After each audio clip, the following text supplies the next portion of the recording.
wabarakatuh. Perkenalkan, nama saya Muhammad Syahratul Ihsan. Saya akan menjelaskan tentang laporan arus kas.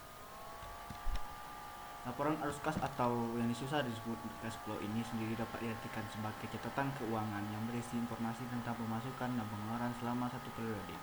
Laporan ini akan sangat berguna ketika Anda mengevaluasi struktur keuangan atau likuiditas dan solvabilitas serta aktivitas bersih perusahaan. Tujuan laporan arus kas. Tujuan utamanya adalah laporan arus kas yaitu sebagai wadah dalam penyediaan informasi yang relevan tentang penerimaan maupun pembayaran kas pada suatu perusahaan selama periode tertentu.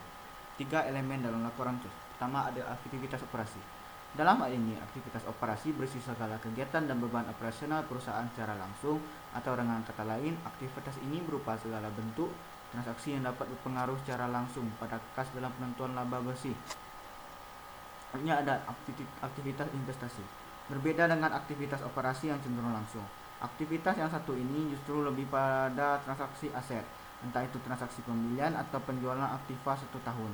Yang jelas, laporan keuangan ini akan berisi arus kas dari perolehan penjualan atau pembelian tersebut. Selanjutnya ada aktivitas pendanaan.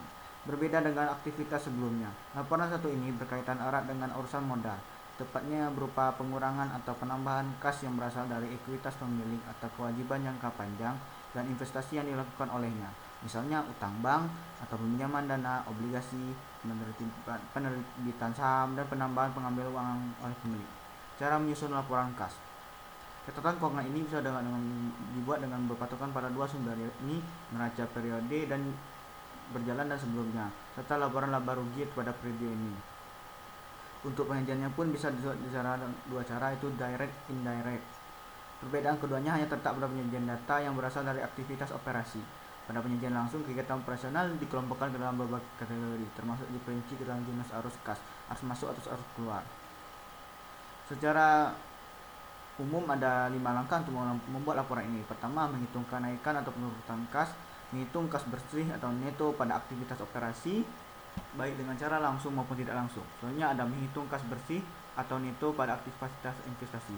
Selanjutnya ada menghitung kas bersih atau neto pada aktivitas pendanaan.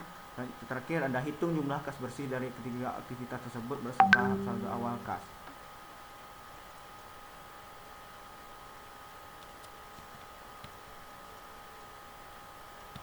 Kegunaan laporan kas. Tanpa adanya kas, sebuah perusahaan tidak akan bisa bertahan. Arus kas dari operasi. Kegunaannya adalah jumlah yang tinggi. Perusahaan dapat menghasilkan kas yang cukup untuk membayar tagihannya. Jumlah yang sedikit, perusahaan mungkin bisa meminjam atau mengeluarkan sekuritas kepemilikan untuk membayar tagihan. Terima kasih, hanya itu yang saya dapat sampaikan. Lebih kurang mohon maaf. Assalamualaikum warahmatullahi wabarakatuh.